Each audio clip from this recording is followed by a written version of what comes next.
I think there's an income statement on the next slide, but I think we've raised $80,000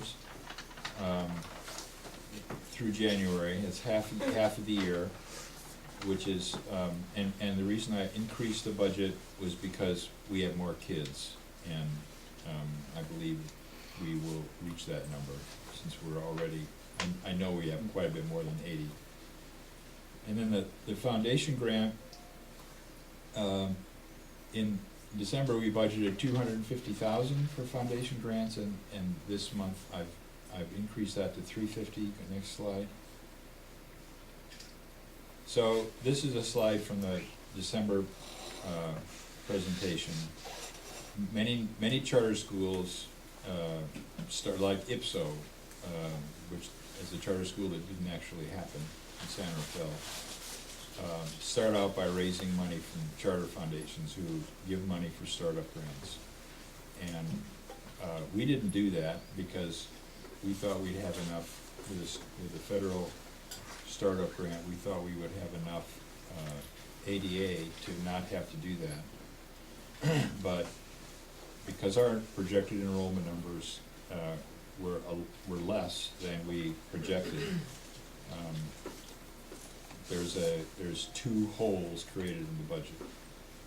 One of about equal size, 150,000, one revenue, and the loss of ADA revenue, and then there's a Prop 39 allocation penalty for over projecting your students, and we projected 189, and we're going to have significantly less than that. And so, to fill that 1 year hole, we decided in November we saw this coming, and we have been out working the charter educational foundation circuit, and we believe that we are going to raise the amount of money that's now budgeted. Next slide. So here's the donations to date. So we've raised $81,000 through January. We've raised $81,000 from parents, and we've received $150,000 from the Hastings Fund. And we are talking to other foundations and believe we will secure the rest of the $200,000 that is budgeted.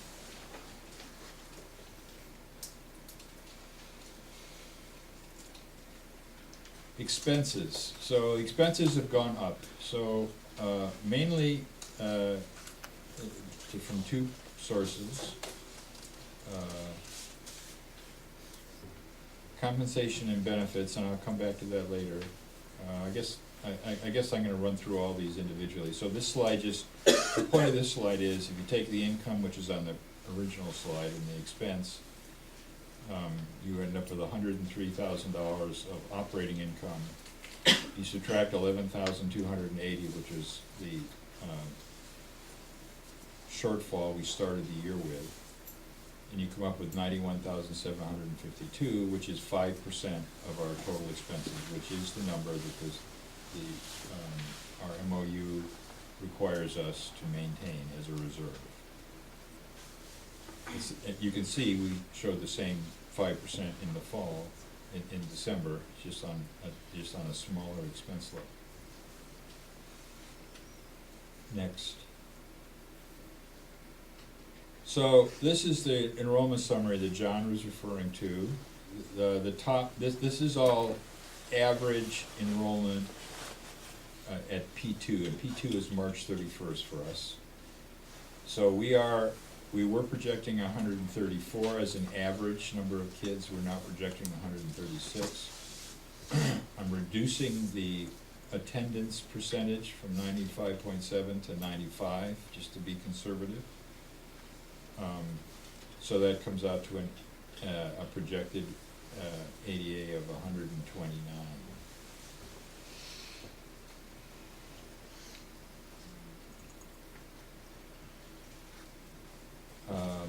This is the salary expenses where they're going. So we've We've added 2 teachers for 3 months, so that's 52,000.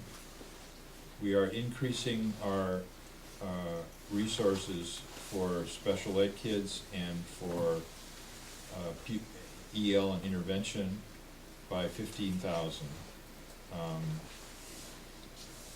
Partly by just shuffling who does what, and then adding backfill. We also, with 8 classrooms, we have more art and music. And we also have a bigger aftercare program, so we've added staff there. 2,900 is aftercare salaries. And then STIRS is something like, I think it's like 16% this year. I'm not sure, it's going up to 20 eventually in a couple of years. And then other health benefits and so forth. So you add those together, it's a big chunk of change.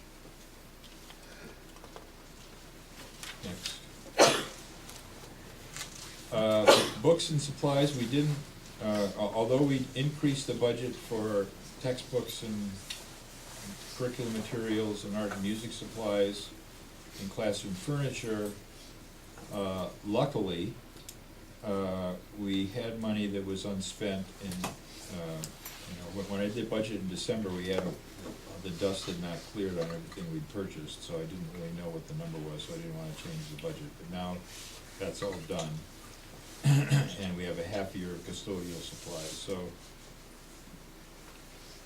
So we saved $7,000 then, which we're putting into basically supplies for classrooms. And thank you for Chris for pointing that out to me. Next. So the 5,000 series expenses, which are pretty significant increases. When I did the budget in December, the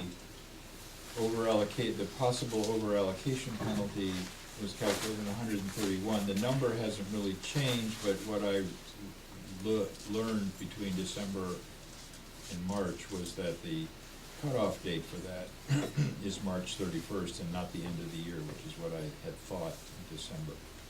So that means that on an ADA basis, we won't have as many in-district kids as I thought we'd have, even though physically we have as many, but they're not sitting in the seats long enough to affect the average. And then I've added $30,000 for possible litigation expenses. So that's 45,000. Next. This is the cash flow. Basically, when I presented this in December, I wasn't worried about January, but I knew it was going to be close. But we got the foundation check for $150 in January, and we also got the $182, the PCSGP reimbursement, which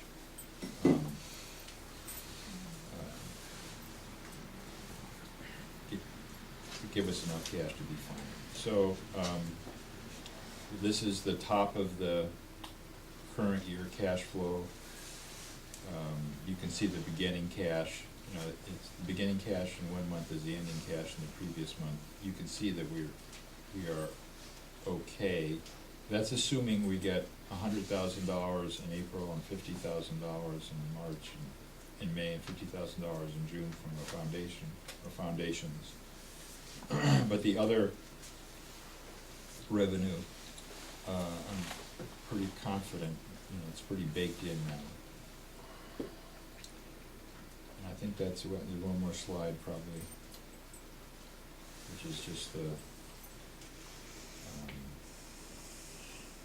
expense, as timing of expenses. You can see that the over-allocation penalty comes in June after the state certifies the P2 numbers, and then the legal expenses are increased over over April to May. And we pay the loan back, and there's, some of the loan gets paid back. What's next? Questions? That's it. Let's see what we picked up for high school.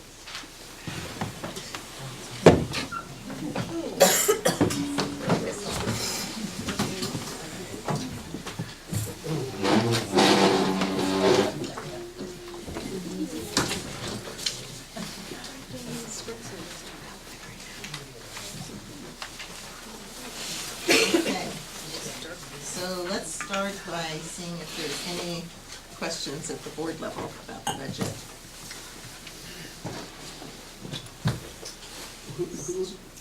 Who receives the over allocation penalty? The district. The district.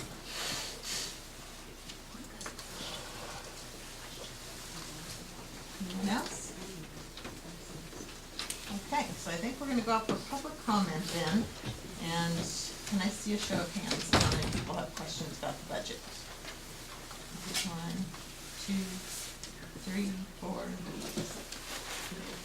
Just Sure. four? Just four? Yeah, right, Am I missing yeah, anybody? yeah, now's your time to ask the question. Yeah. You can't, once we've, I only see 4, I'm only gonna take 4 questions. 5.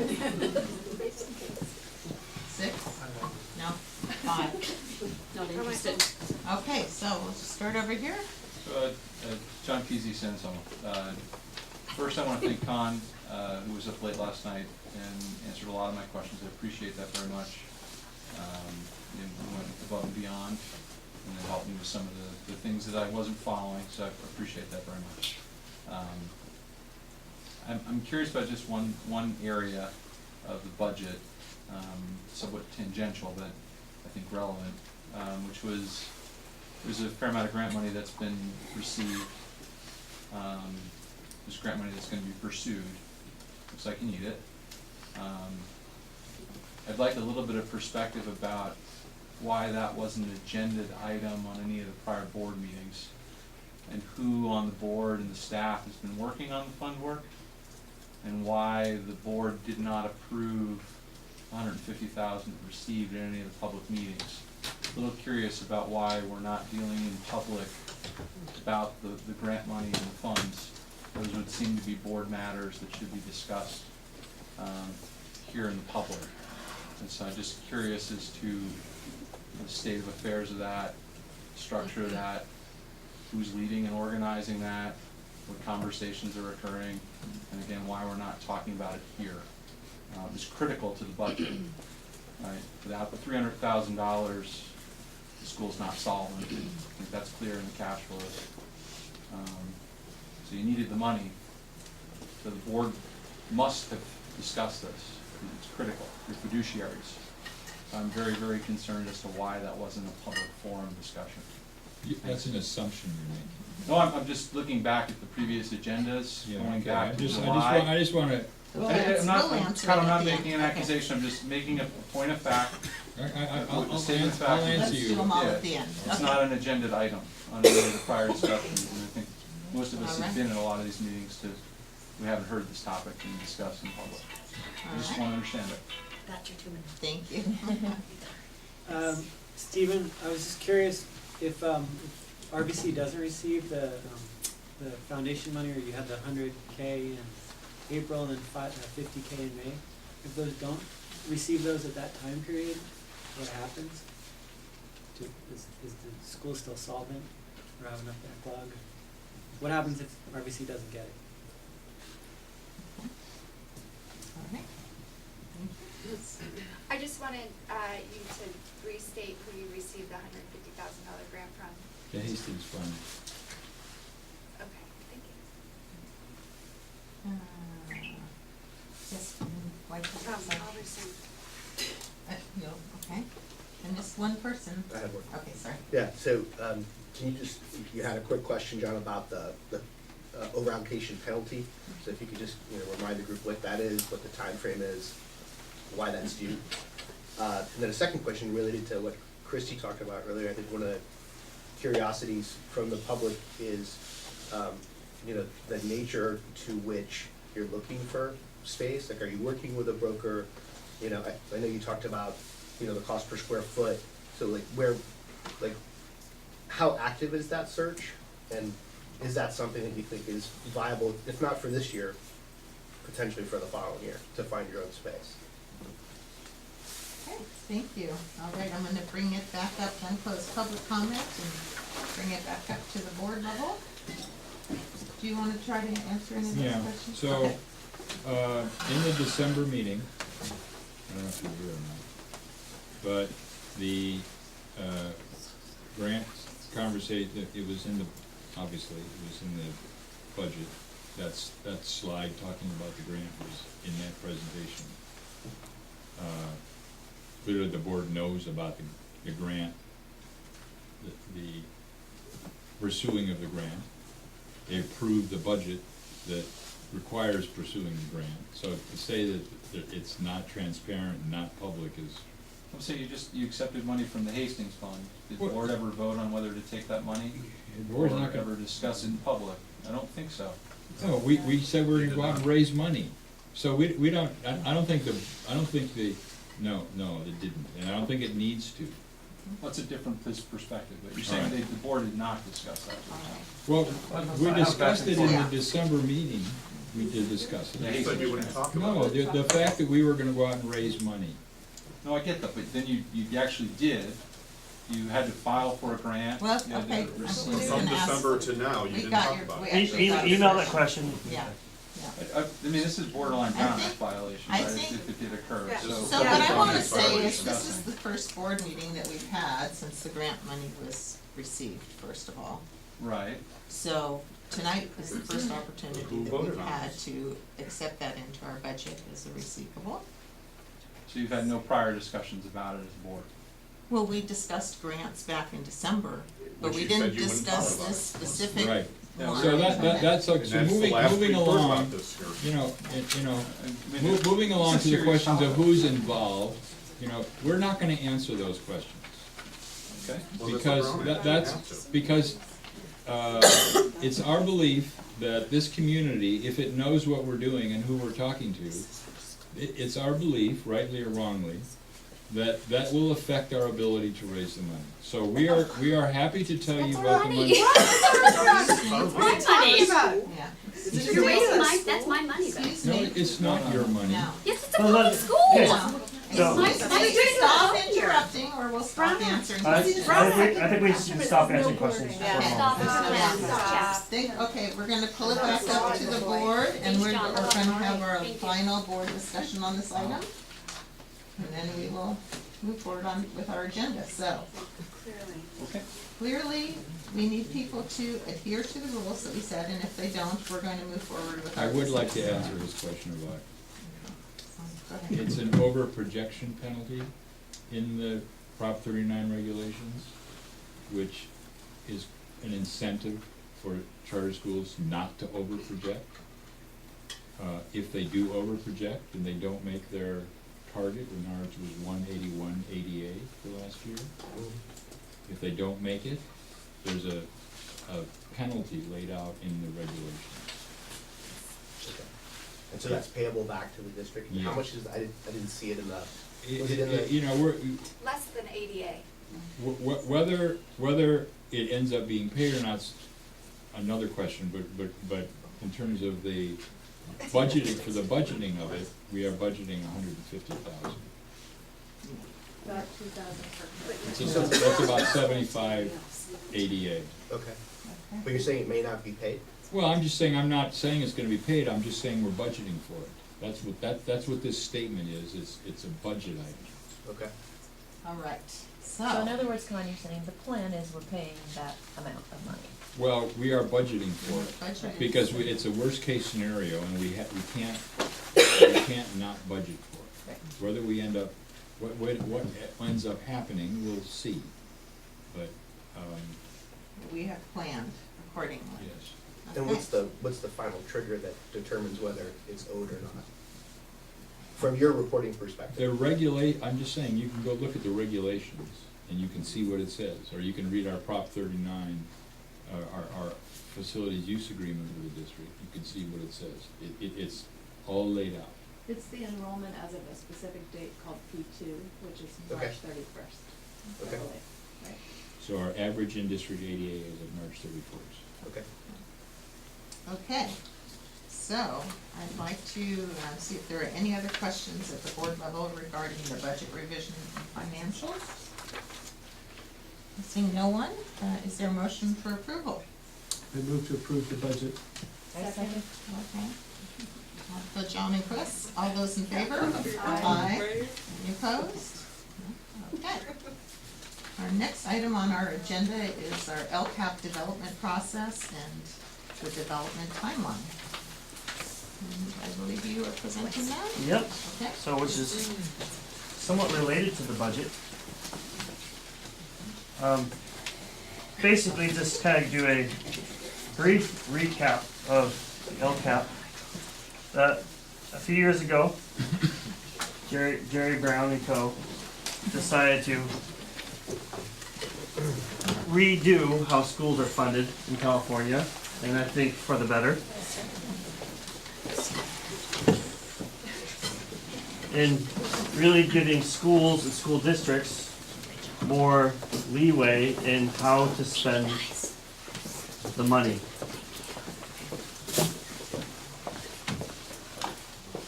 With that comes the responsibility of school districts, and we are a school district in and of ourselves, according to the state of California, that we have to have a plan for how we would spend this money and have it be aligned with state priorities.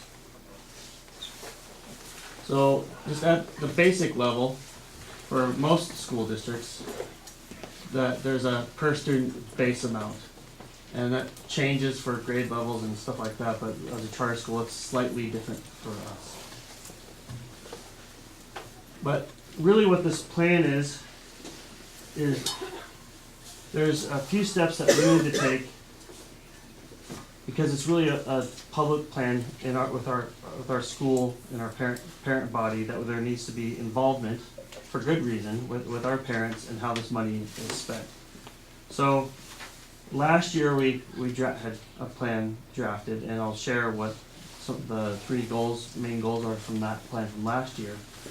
This year we're drafting a plan, and we're following this public process, and doing so with input from our parent community and our board. So it just goes through these steps of the process, and then in the end it has to be approved by the board, and then it goes on to the state. There are goals and actions related to specific targets, and there's a related budget for these. There's also every major student group has to be identified, so it has to be goals for those groups. So EL, English language learners, low-income students, students with disabilities, etc. And then there are these 8 student priorities that the state says we have to focus on. So these are the focus areas that the state wants us, or the values that the state wants us to align our plan with. One is student achievement. And some of these things have changed because this API is on the way out. It's out. It is out. Student engagement, so attendance rates and stuff like that. You get dropout rates get counted when it becomes middle school and high school. There's other outcomes related to other types of examinations and the like. School climate, parent involvement would be another one.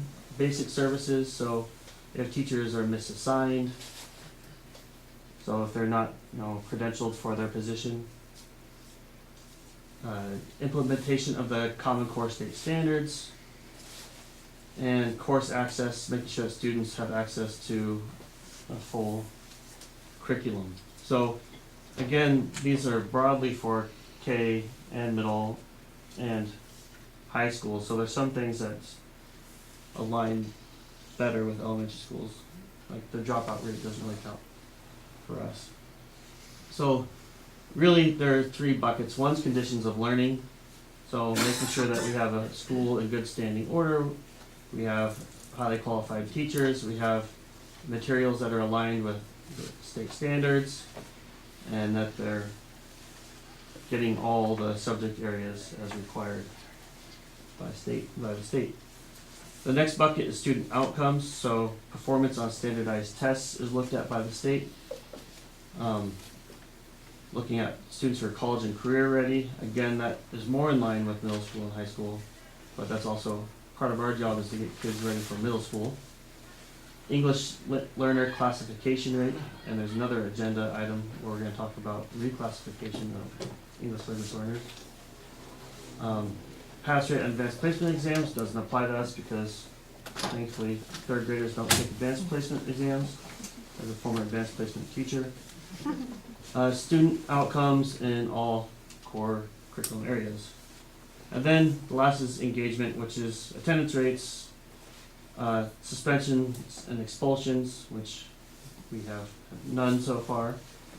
Parent involvement in decision making and promoting parent participation, and school safety and student connectedness. And the document itself is fairly long. It's a public document. You can look at this document for any public school in California. But in ours, we had these three main goals to align with the standards for this year. And so we're going to be talking about how we want our plan for developing our LCAP for next year. And part of that is evaluating these goals and seeing if they're continue to be appropriate or if we need to adapt them and make them more rigorous or different. So our first goal is all students including subgroups, so that's like English language learners, special education students and the like. We'll have access to instructional material aligned with the Common Core state standards. There's sub-action areas that EL students performing at comparable rates of proficiency on the CASP tests as the Ross Valley School District. English language learners, 100% of students, including all the subgroup students like English language learners, have access to instructional materials aligned with the Common Core state standards. And all of our teachers are receiving training and best practices to improve English language proficiency. Ms. Chris is going to be talking about that tomorrow at our staff meeting. Our second goal is parents being an integral part of the RVC community. I think we've done this with flying colors this year so far. That they're going to participate in the governance and operation of the school, and that they will view RVC as receptive to their input. So there are 3 action areas that at least 4 parents will serve on the leadership council, which we definitely have more than 4, which for others to understand what a leadership council, that's like our version of a school site council. At least 2 parents will serve on the governing board. We have that. At least 80% of the California School Parent Survey respondents agree or strongly agree that RVC welcomes parents' contributions and actively seeks the input of parents before making important decisions, and that's a survey we're going to conduct before the end of the school year. And our third goal is students will become proficient readers and writers of the English language as well as proficient mathematicians. And our specific action area for this is 80% or more of all students, including all subgroups, demonstrate at least 1 year of growth on the English language arts and math portions of the state test. So basically from last year to this year and this year to next, that there would be moving a year. So if they're at the 4th grade level, that they'd move up to the 5th grade level. So really what's next for us, besides fulfilling that plan for this year, is developing our plan for next year. And what the state wants, and I think for good reason, is to have a process laid out that has plenty of our community involvement and allows for back and forth and revision. So it started last week when it was presented to our leadership council. I did a slightly longer version of this to the leadership council to give them the details of what the LCAP was about. Today we're looking at the current year LCAP and considering this plan for development of the 2018 plan. So this is open to be changed by you all.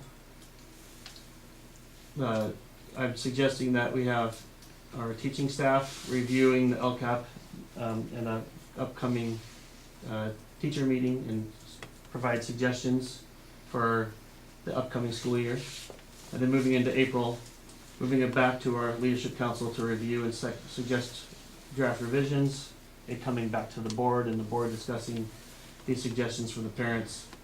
Down to May, the leadership council seeing where the board was with their draft, and again, just having the opportunity to discuss that draft, and then it goes to a final draft presentation in a public hearing at a public board meeting, and then if needed, we have our June 12th, the opportunity for the board approval of the final LCAP. So this really is laid out to give plenty of time and plenty of opportunity for there to be input from our community and how we're spending our dollars to serve our kids, to meet their needs and be aligned with the state goals.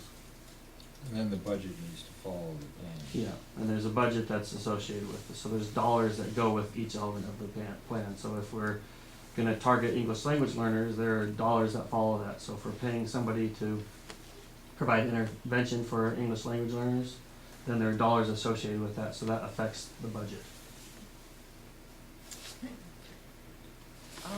So it looks like, can I ask a question then? Yes. Okay, it looks like the place that parents can have input on this is through the leadership council. As well as Board in meetings. board meetings. Oh, and board meetings. And then, so the time you get to the end of May, which by the way, typo, it's 5/1 and 5/8. Yeah. And you say public hearing, so then again, that's another chance for them to give input. Okay. Yeah, in fact, a lot of school districts kind of go right to here. We're giving an awful lot of Yeah. opportunities way before then to give input.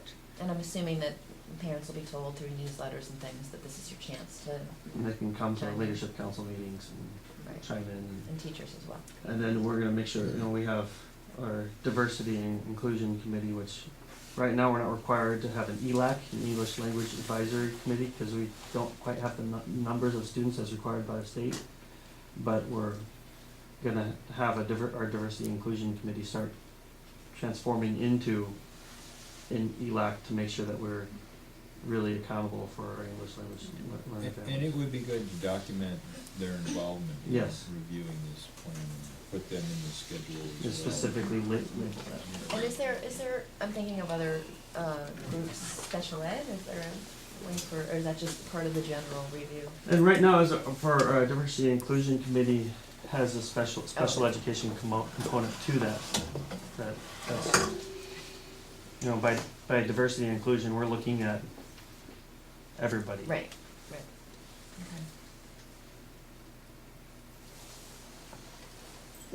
Okay. Are there any other, we could turn on the lights, I think, and thank you. Are there any other board questions or comments before I go up for public comment on this item?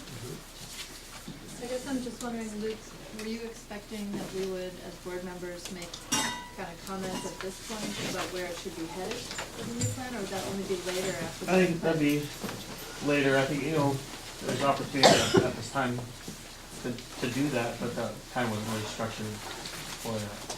But, yes. For us, it's, do we agree with this plan going forward? Do we wanna make adjustments to it? Like Han's suggestion of, making sure that we are specifically calling out our diversity and inclusion committee / ELAC. But things like adjusting goals, that could be done in upcoming That's months that's based the on process. feedback. Yeah.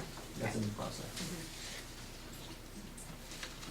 All right, anyone else? No, I just wanna say I appreciate that this whole process is really laid out and that it's several months long, it's not just a rush thing at the end of the school year, oh no, we have to get this done, so I think this will be really a thoughtful process.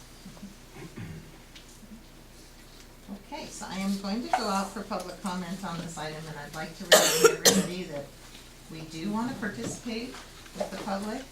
At the same time, it's our obligation and responsibility to make sure we get our business taken care of. So please adhere to our protocols and our rules for participation, and make sure that you ask your questions when we're doing that and not interrupt once it comes back up to the board level. So see 1, 2 people, 3, 4. Anyone else? 4, okay, great, yes. Hi, Graham Irwin. I have a question about school funding in general. As you said, there were changes made to it. In terms of the funding that a school board gets or does not get, what is the difference between a student, say an in-district student that attends a charter school versus an in-district student that goes to a private school, or an in-district student who might be homeschooled? Is there any difference in terms of the funding that the district does or does not get as a consequence of those? Okay. I'm Teresa. I just had a question about the English language learners. I was wondering how the students are being taught here at the charter, in terms of if it's through SEI or through mainstreaming, or is it pull out, or is it with the Spanish teacher? I was just wondering how that's being met. And I know, I'm sure the State Board of Ed looked at, minutes that are required, that they have the time for language acquisition, as well as, time to get ready to take the test for reclassification. And also, some of your students that might be getting IEPs, if they've fallen both sides, ELL and IEPs, making sure that, that is also addressed as part of the program in terms of English acquisition.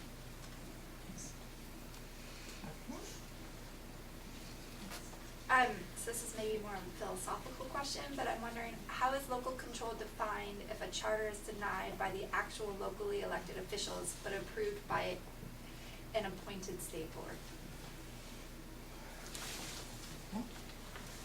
So I think John asked this, but you may have to be here to redirect, but so the leadership council, can you talk a little bit more about the body and how it works, how it's comprised? And I wasn't at the last meeting, so is this a new body, or is this the first time it's been discussed here? Answer this for you. Okay. And then also, can I redirect my question about the real estate search? Because I think in terms of the community, in terms of good faith, I think that's something there's a lot of interest in. Con said it was probably out of scope in terms of. That question probably only applied when we were talking about Prop 39, and probably, we can't answer it in every agenda item we have, because it doesn't really Feel apply. free to Well, we email. cut off the questions, right, before? That question didn't get answered. Christy addressed that, I believe. Okay. She did. No. About it. But During that Prop was 39. before I asked the Well, question. No, it was after. Yeah, No, but it she was did after. answer the question before you asked it. No, But she it didn't was amplify after. it in the way that I asked. So let's continue. All right. Feel free to email Christy Kimball or any of us, and we'll get back to you, and you can make that phone. Okay. So I actually do want to try. Yeah, to so, look at- I can do it alone.